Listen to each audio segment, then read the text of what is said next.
What if you could travel back in time and witness the exact moment you entered this world? Now, imagine standing in that hospital room, watching your own mother give birth to you, seeing yourself as a helpless newborn, while you exist simultaneously as a fully grown adult. Sounds impossible. But the 10 people you're about to meet swear it happened to them, and some of them brought back proof. Let's begin with case number 10. Number 10, the Helsinki hospital photograph. Imagine you're cleaning out your late mother's apartment. The woman who raised you, who held your hand through every difficult moment, is gone. Now you're sorting through decades of memories, photographs, letters, things she kept hidden in boxes you never knew existed. It's painful work. But nothing could prepare you for what one man found in Helsinki, Finland, in the winter of 2019. A photograph that would haunt him for the rest of his life. Erik Lindqvist was 48 years old when his mother passed away. She had been a quiet woman, private, the kind who kept her thoughts locked in journals no one else was allowed to read. After the funeral, Erik began emptying her apartment. In a shoebox at the back of her closet, he found photographs from the day he was born. December 14th, 1971. Helsinki Central Hospital. Most of the images were typical. His mother in the hospital bed, exhausted but smiling. His father holding a tiny bundle wrapped in white. But one photograph made Erik's hands go cold. The image showed his mother cradling newborn Erik, her face soft with new motherhood. But in the background, partially visible through the open doorway, stood a man. His face was slightly blurred but unmistakable. The shape of his jaw, the way he held his shoulders, the distinctive birthmark on his left temple, and that crooked nose, broken in a bicycle accident when Erik was 12. The man in the photograph looked exactly like Erik does now, at 48 years old, in a hospital room from 1971. Erik's first thought was that it must be a relative, a grandfather, an uncle, someone whose resemblance was simply coincidental. But he knew every member of his family. He had studied their faces in hundreds of photographs. None of them matched. This man was him, an older version of himself, standing in a doorway that shouldn't have been possible to occupy, watching his own birth from across the room. Then Erik found his mother's diary. Her entry from December 14th, 1971, contained words that sent ice through his veins. Strange man came to wrong room today, stood in doorway staring at baby. Nurses asked him to leave, something about his eyes, like he was crying but also smiling at the same time, like he knew something I didn't. Erik took the photograph to forensic experts. They confirmed the image showed no signs of manipulation. The paper, the chemical composition, the developing process, everything was authentic to 1971. The photograph was real. But then came the detail that truly shattered Erik's understanding of reality. The man in the background was wearing a jacket, a dark wool coat with unusual brass buttons. Erik recognized it immediately, because he owned that exact jacket. He had purchased it at a flea market in 2015, drawn to it for reasons he couldn't explain. It felt familiar the moment he touched it. Some researchers who studied Erik's case proposed a theory called the future echo phenomenon. They believe that moments of extreme emotional significance can create temporal disturbances powerful enough to pull future versions of a person backward. The consciousness doesn't choose to travel. It's pulled, like gravity, toward the moment it began. Others speak of the birth anchor hypothesis.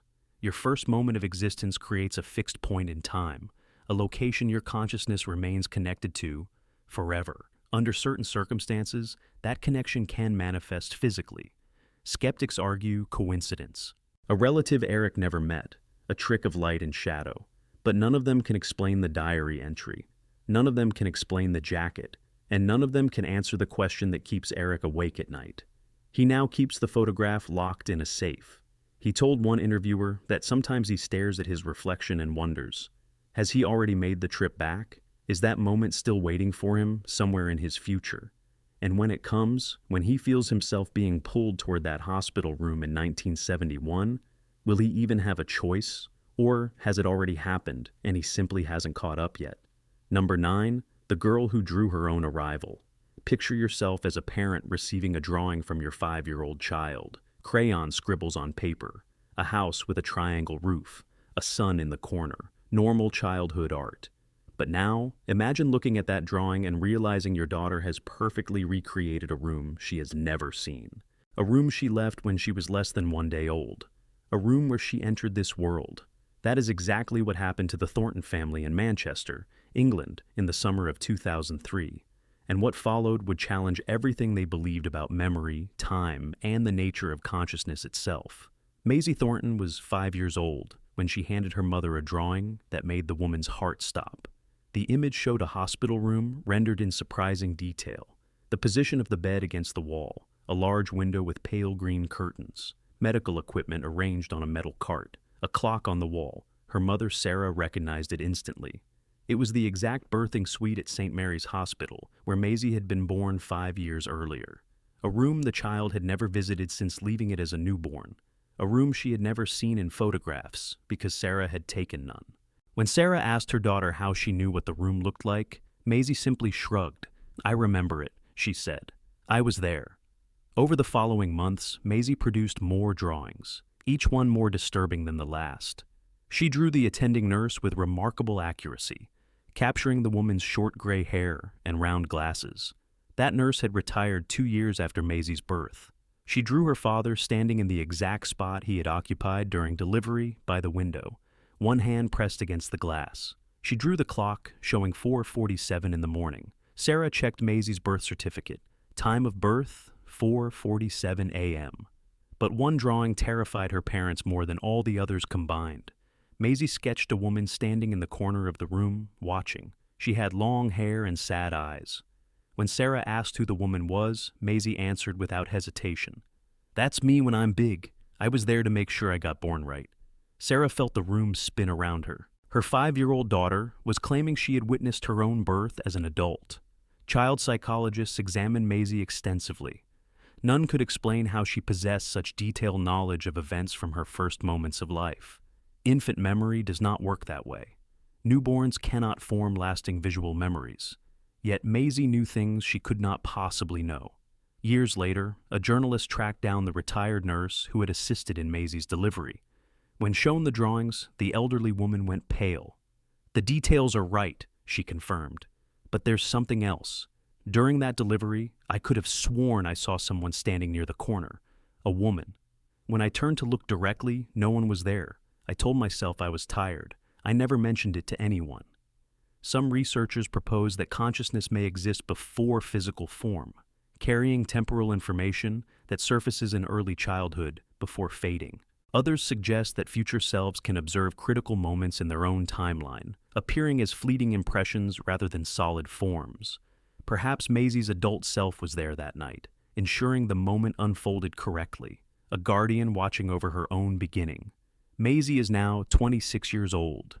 She has no memory of making those drawings.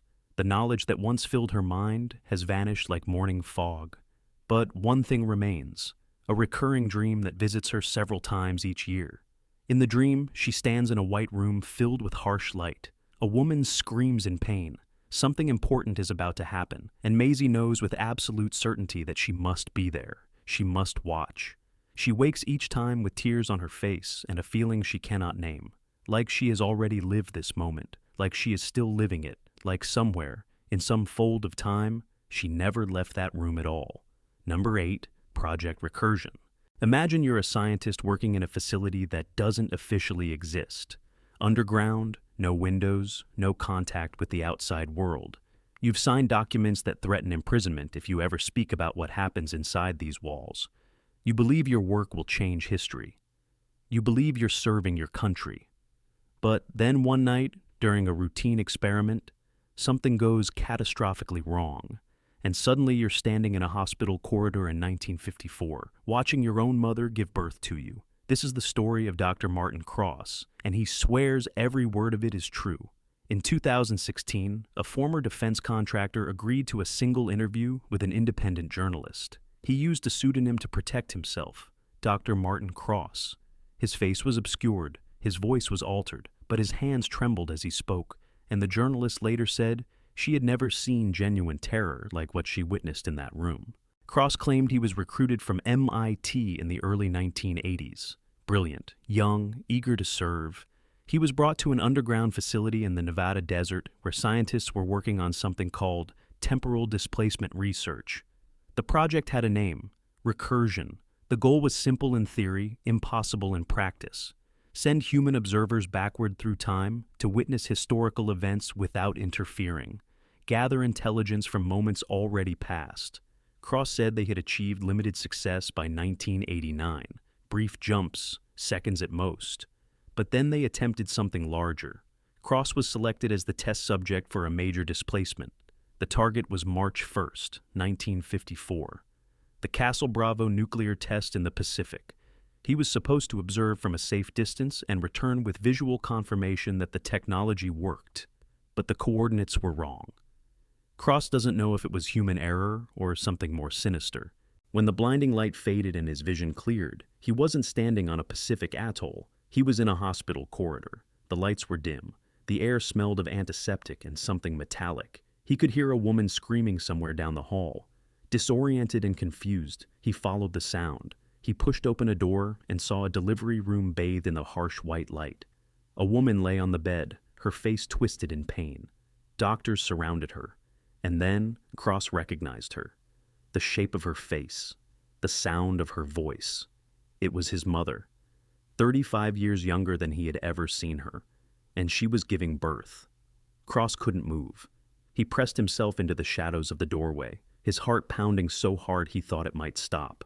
He watched as the doctors worked. He watched as a baby emerged, red and screaming. He watched himself enter the world while standing just feet away as a grown man. The moment the infant began crying, Cross felt a searing pain explode in his chest, like something fundamental was being torn apart inside him, like his existence was splitting into pieces that were never meant to occupy the same moment. Then, everything went white. He woke up back in the Nevada facility, surrounded by medical personnel. They kept him in quarantine for 6 weeks. No one would tell him what had happened or what they had learned. But Cross noticed the project was shut down shortly after. Permanently. He was discharged with a pension and a warning. Never speak about this to anyone, ever. But the experience never left him. Every year on his birthday, Cross suffers debilitating migraines that last exactly 12 hours. He dreams of being born while simultaneously watching from across the room. 2 perspectives, 1 moment, forever tangled. Cross believes the government learned something profound from sending him back to his own beginning. Something about consciousness. Something about time, something they've never shared with him. They keep me under surveillance, he told the journalist. Even now, 30 years later, they're afraid of what I might remember. They're afraid of what I saw. Maybe they're afraid that I didn't fully come back. That part of me is still standing in that doorway, watching, unable to look away, trapped in the moment I began. Number 7, the deathbed loop. Think about the moment you die, your final breath, your last heartbeat. Now imagine that in that exact instant, you don't simply fade into darkness. Instead, you're pulled backward through time, all the way to the moment you first drew breath. The end and the beginning colliding in a single impossible second. For most people, this is nothing more than philosophical speculation. But for one man in Portland, Oregon, it appears to have actually happened, and there is footage to prove it. Harold Brennan lived an ordinary life, factory worker for 43 years.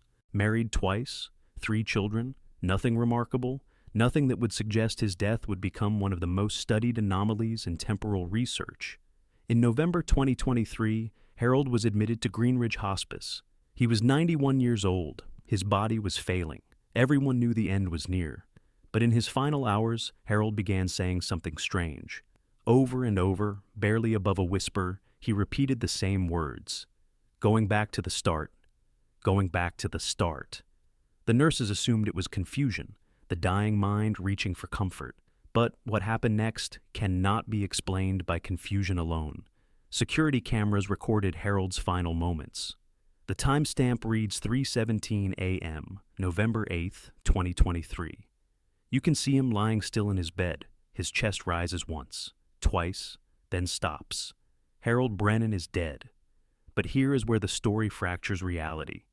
3 months later, a local historian named David Chen was digitizing old hospital footage from the 1960s. Routine archival work, boring, tedious. until he noticed something that made him stop breathing.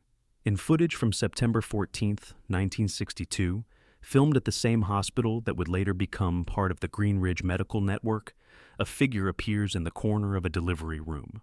The timestamp reads 3:17 a.m. A man stands near the doorway, watching a woman give birth. His posture is stooped, his hair is gray, his face is partially visible, but the features are unmistakable. It is Harold Brennan, not young Harold, old Harold. The same Harold who had just died 61 years later. David Chen pulled Harold's records. Date of birth, September 14th, 1962. Time of birth, 3:17 a.m. Harold Brennan had died at the exact same time of day he had been born. And somehow, footage from 1962 showed his elderly self present in the room where his life began. The figure in the archival footage appears to be crying. His shoulders shake slightly. His hand is raised toward the newborn, as if reaching for something he cannot touch. One nurse at Greenridge remembered Harold's final moment with disturbing clarity. Right before he passed, his eyes opened wide. He looked at something across the room that none of us could see, and he said, "I can see him. I can see me. I'm so small." Then he smiled, and then he was gone. Some physicists theorize that the moment of death releases consciousness from linear time, that dying could generate enough energy to create momentary temporal displacement. Perhaps Harold's awareness was thrown backward in his final instant, landing at the only fixed point it knew, the moment he first existed. Harold's family requested the 1962 footage be destroyed. The hospital refused. They said they need to study it. They need to understand. Because since Harold's death, 2 other patients at Greenridge have whispered the same phrase in their final hours. Going back to the start, staff have begun cross-referencing new terminal admissions with old birth records. They want to know if it will happen again. They want to be ready. And perhaps most disturbing of all, they want to know if they can capture it on camera. What happens when we die? Do we simply end? Or do we loop back to watch ourselves begin one final time? The patterns emerging from these cases are not coincidence. And the next 3 stories are ones we almost didn't include. Subscribe now and hit the bell so you don't miss what's coming. Because once you see case number 6, you'll understand why some things can never be unseen. Number 6, the woman who tried to save herself.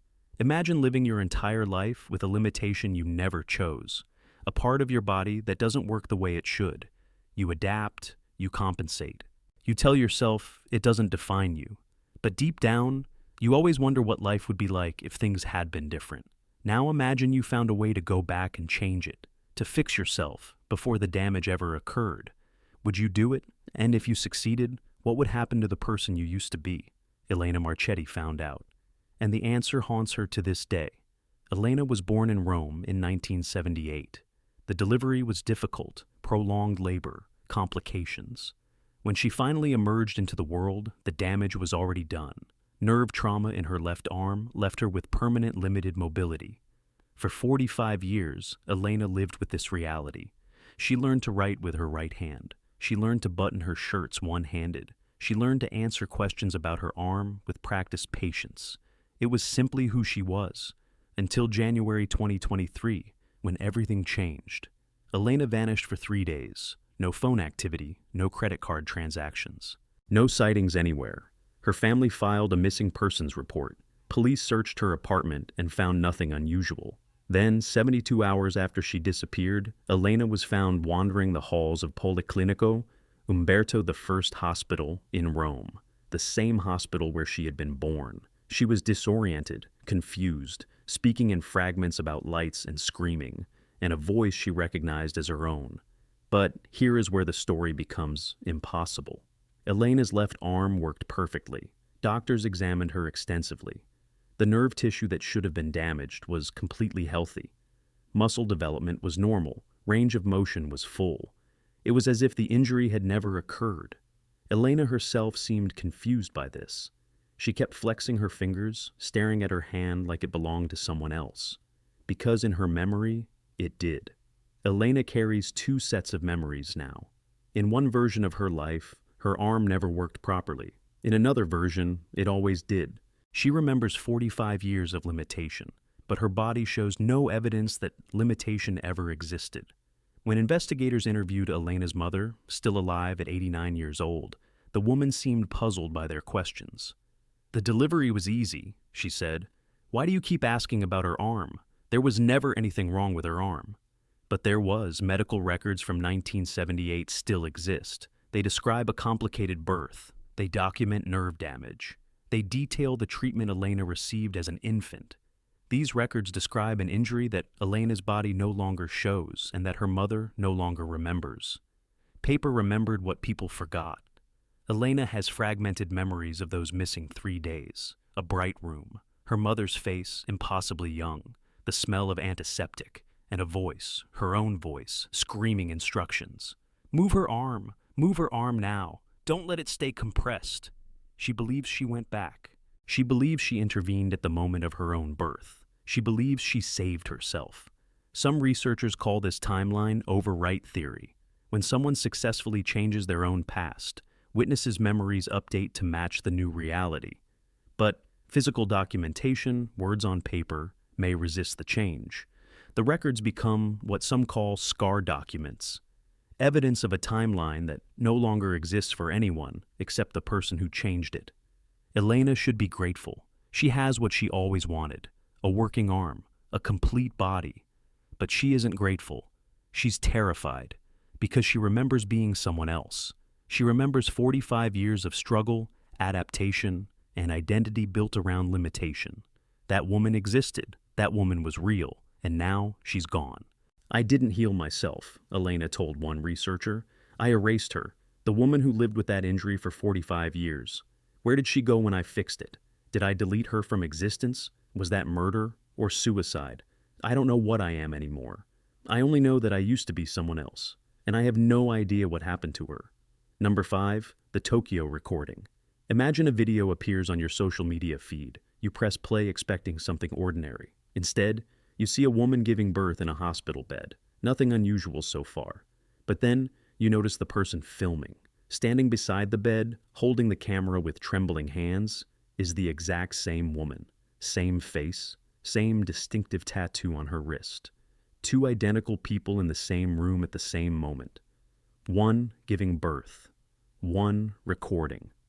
You would assume it was fake, edited, a clever trick. But what if facial recognition software confirmed both women were biologically identical? What if the hospital had no record of a twin? What if the video was real? In the spring of 2021, a video surfaced on Japanese social media that would be viewed over 40 million times before vanishing from every major platform. The footage showed a delivery room in Tokyo. A woman named Yuki Tanaka lay in the hospital bed, her face contorted with the effort of childbirth. Doctors and nurses surrounded her. The camera was unsteady, the breathing of whoever held it audible and ragged. But when the camera angle shifted, viewers saw something that defied explanation. The person filming was also Yuki Tanaka. Same face, same bone structure, same lotus flower tattoo visible on her inner wrist. 2 Yukis. One bringing a child into the world. One documenting the moment as if her life depended on capturing it. The internet exploded. Analysts ran the footage through every verification tool available. Facial recognition software confirmed with 97% certainty that both women were the same person. Not twins, not relatives. The same biological individual existing twice in a single frame of video. Hospital records were examined. Only one Yuki Tanaka had been admitted that day. Only one baby was born. There was no twin sister. There was no explanation. But the detail that elevated this from mystery to something far more disturbing came from the audio. When researchers isolated and enhanced the sound, they discovered the filming Yuki was whispering something. Her voice was barely audible beneath the chaos of the delivery room. But the words were clear. "I remember this. I'm here. I made it back." She wasn't confused. She wasn't surprised. She spoke like someone who had been waiting for this moment. Someone who had traveled a very long way to stand in that room and record what was happening.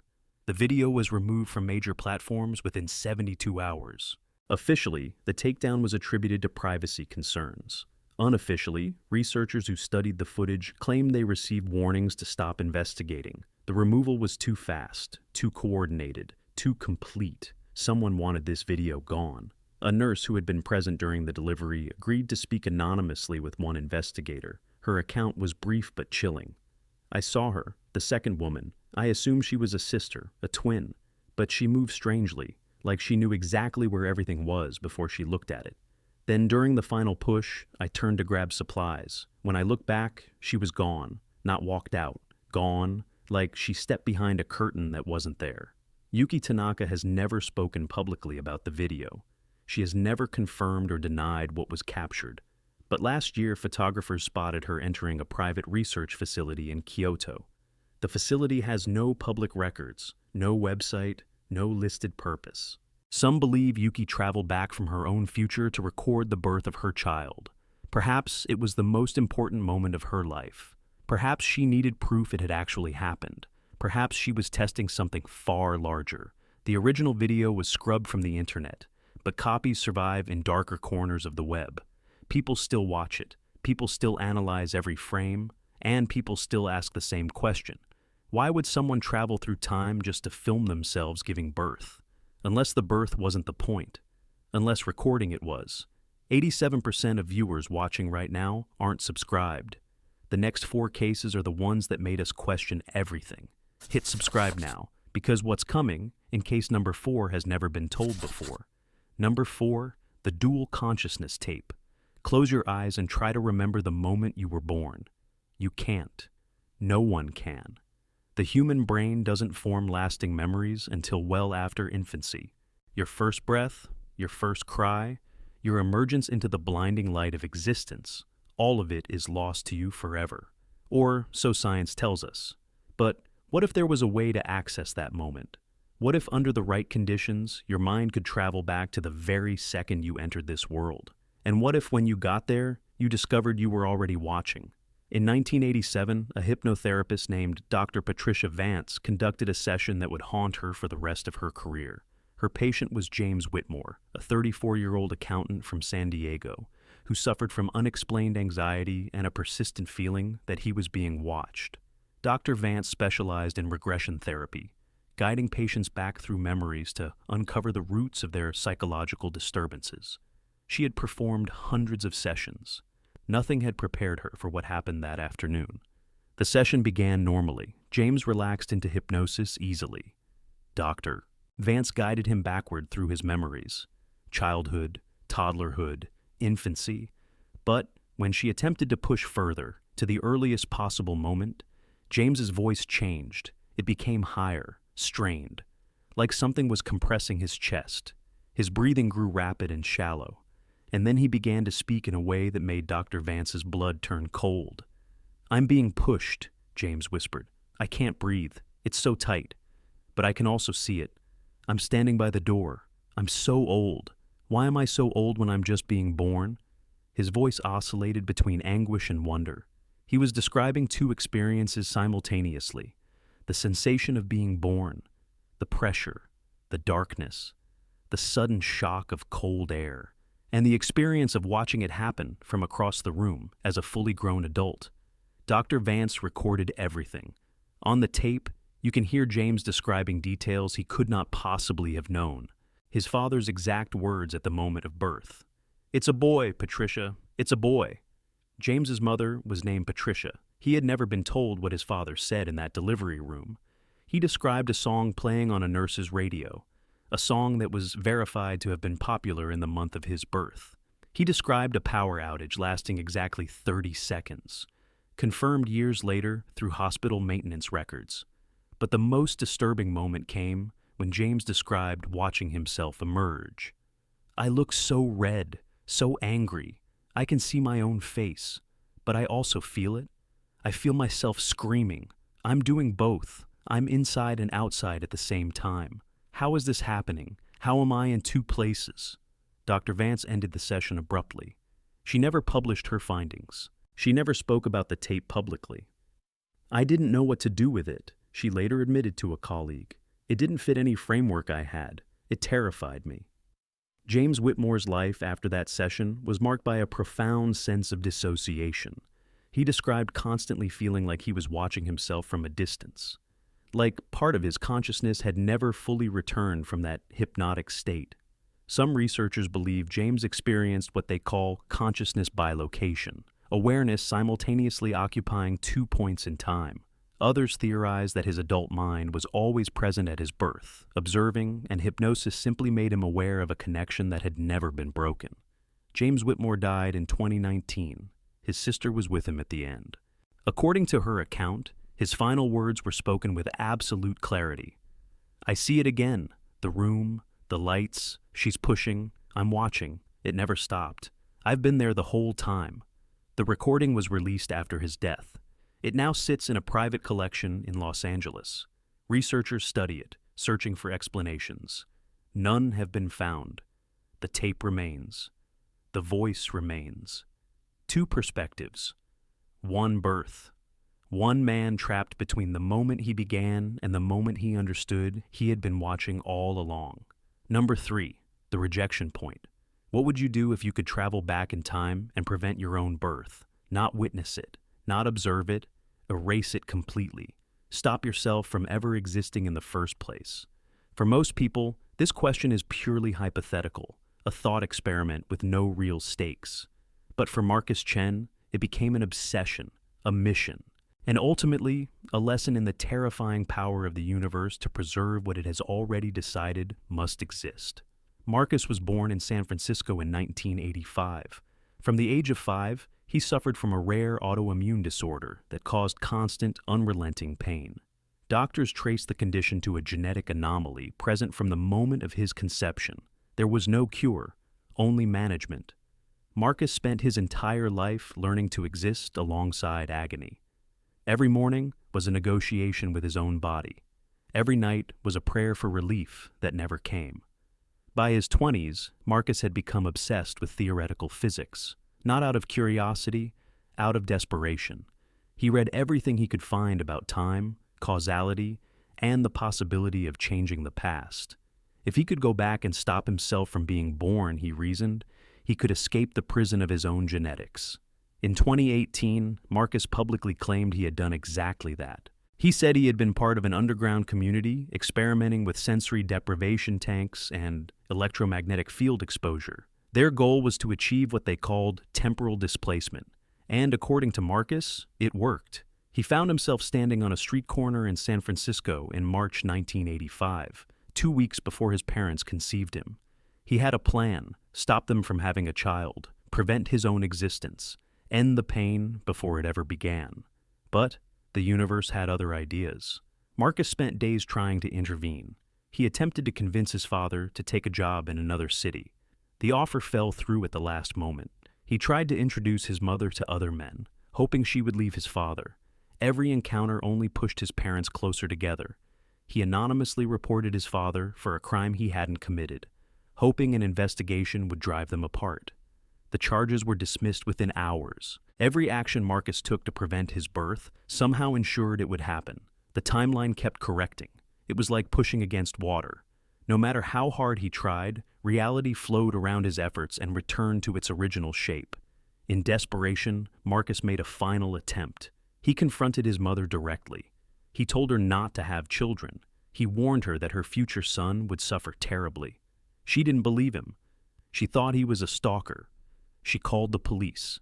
That night, shaken and frightened by the encounter with the strange man, Marcus's mother sought comfort from his father. They held each other. They talked about the future. They decided they wanted to start a family. The very confrontation Marcus engineered to prevent his conception became the catalyst for it. His attempt to erase himself had caused himself to exist. Marcus returned to 2018 with his illness intact and a new understanding of reality that he never wanted. He gave one interview before withdrawing from public life entirely. His words still echo in online forums dedicated to temporal phenomena. "I learned something no one should have to learn. You can't choose not to be born. The universe has already decided you have to exist. Every action I took to stop my birth just guaranteed it would happen. I'm not optional. None of us are. We exist because the timeline needs us to exist, and nothing we do can change that." Some physicists call this the self-consistency principle. The universe prevents paradoxes by making contradictory actions impossible to complete. Others describe it as a closed causal loop. Marcus's interference didn't fight destiny. It fulfilled it. He was always meant to travel back. He was always meant to fail. His failure was always the reason he was born. Marcus still lives with his condition. He still wakes every morning in pain. But now he carries an additional burden. The knowledge that he tried to escape existence itself and discovered that existence refused to let him go. Number 2, the first touch. Imagine you're dying. Your car has just been crushed by a truck. Metal screams around you. Glass shatters. Your body registers impacts it cannot process. And then everything goes silent. The pain disappears. The world dissolves into white light. You expect to see heaven. You expect to see nothing at all. Instead, you find yourself standing in a hospital room you recognize from photographs. Your mother lies in a bed, young and exhausted. A nurse approaches you with a bundle in her arms. And before you understand what's happening, you're holding your own newborn self. This is what Sofia Reyes claims happened to her. And the experience changed everything she thought she knew about life, death, and the nature of time. In August 2020, Sofia was driving through Buenos Aires when a delivery truck ran a red light. The impact killed her instantly. Paramedics pronounced her clinically dead at the scene. Her heart stopped for 4 minutes before they managed to bring her back. 4 minutes of nothingness. 4 minutes of wherever consciousness goes when the body fails. But for Sofia, those 4 minutes contained an entire journey. She did not float above her body. She did not move toward a tunnel of light. Instead, she simply opened her eyes and found herself standing in a hospital room she had never visited but immediately recognized. The walls were pale green. Medical equipment lined one corner. Through the window, she could see the Buenos Aires skyline, as it had looked decades before. Her mother lay in the bed, impossibly young, eyes closed with exhaustion. Her father stood in the hallway, talking to a doctor. Sofia knew exactly where she was. This was the night of her birth, October the 17th, 1991. Before she could process what was happening, a nurse approached her. The woman was carrying a newborn wrapped in a white blanket. She smiled at Sofia and spoke in Spanish. Mamá está descansando. ¿La tomas un momento? Mom is resting. Can you hold her for a moment? The nurse placed the infant in Sofia's arms before she could respond, and Sofia looked down at her own face. Tiny, red, wrinkled, a small birthmark visible on the infant's shoulder, the same birthmark Sofia still carries on her own body today. The sensation was impossible to describe. Sofia felt her heartbeat in 2 places simultaneously, in her chest, where it had always been, and in her hands, where she held a smaller version of herself who had just begun to exist. She could feel the infant's warmth against her skin. She could smell the newborn scent of her own hair. And somewhere beneath conscious thought, she sensed something else. The infant was looking up at her. Newborn eyes cannot focus. Every doctor will tell you this. But Sofia swears her infant self saw her, recognized her, knew her. Then her mother's eyes opened. She looked at Sofia with confusion. "¿Quién eres?" she asked. "Who are you?" Sofia had no answer. She placed the infant gently in her mother's arms. Their fingers touched for just a moment. Past and present, mother and daughter, beginning and continuation. And then everything went white again. Sofia woke in an ambulance, paramedics shouting, her chest burning from defibrillator shocks. She was alive, but she had been somewhere else. She had held something impossible. She had touched her own origin. Sofia now works as a grief counselor in Buenos Aires. She helps people face death. She tells them what she learned in those 4 minutes. "I thought birth and death were endpoints," she explains. "The start of a line and the end of it, they're not. They're the same door. I walked through it twice in one moment. I held myself at the beginning while standing at what should have been my end." Some researchers call this the birth-death axis. The theory that consciousness is tethered to 2 fixed points, its first moment and its last, and under extreme circumstances can slip between them. Sofia doesn't care about theories. She only knows what she felt, the weight of herself in her own arms, the complete terror, the complete love, and the unshakable feeling that she never fully came back from that room. Number 1, the infinite loop. What if death isn't the end? What if birth isn't the beginning? What if consciousness doesn't travel in a straight line from cradle to grave, but instead loops endlessly, cycling through body after body, lifetime after lifetime, forever? Most people treat reincarnation as spiritual belief, unprovable and abstract. But one man claims he has found a way to see it, to witness it, to stand in the delivery room and watch himself be born not once, but multiple times, in multiple eras, in bodies he hasn't inhabited yet.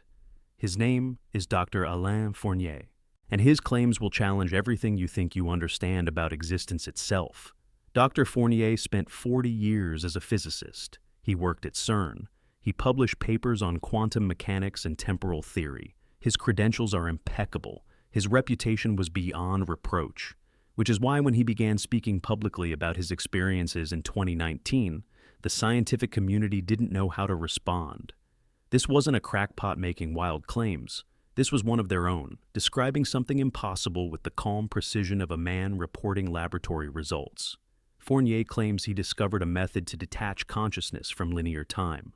The process involves sensory deprivation, specific sound frequencies, and carefully calibrated electromagnetic fields. He developed it over 15 years of private research, and when he finally tested it on himself, he traveled somewhere he never expected. He witnessed his own birth, Lyon, France, 1957. He stood in the corner of a delivery room and watched his mother bring him into the world. He saw details he later verified through hospital records and family accounts, details he could not have known, details that proved to him the experience was real. But that was only the beginning. Fournier discovered he could move further, forward and backward through what he calls the consciousness stream, and what he found shattered his understanding of identity. He witnessed another birth. A girl named May, born in Shanghai in the year 2089. He watched her take her first breath. He felt the connection instantly. This child, he realized, was him. Not metaphorically, literally. A future life he will inhabit after this body dies. Then he went further still. A third birth. A boy in a place he didn't recognize.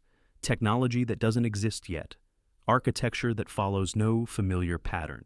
He estimates the year to be somewhere in the 2030s. 3 births, 3 bodies. 3 points on an endless loop of consciousness recycling through time.